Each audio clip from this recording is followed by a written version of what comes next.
Mimi niliwaambia kwamba hii mambo hii cheo ya Wetangula hii ni vitu fake. Hii kitu ya Mudavadi ni kitu fake. Hao pia kwa serikali wanaomba tu maendeleo, vile wengine wanaomba maendeleo. Siku ile tukizika mama ya mheshimiwa Spika. Mimi naona Spika anaomba kwamba ati polytechnic yake ya nyumbani ipandishwe cheo.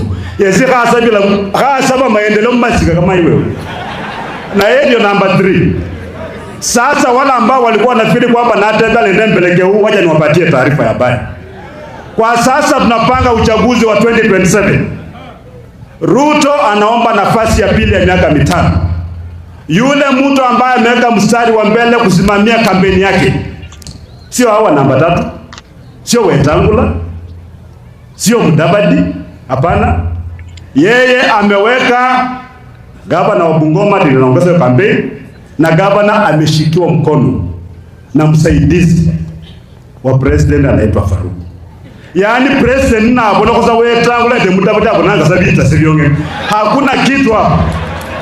Anaona hao watu hawezi kumletea kura, wanatudanganya sisi ni namba 3, lakini namba 3 ya upuzi sisi hatutaki.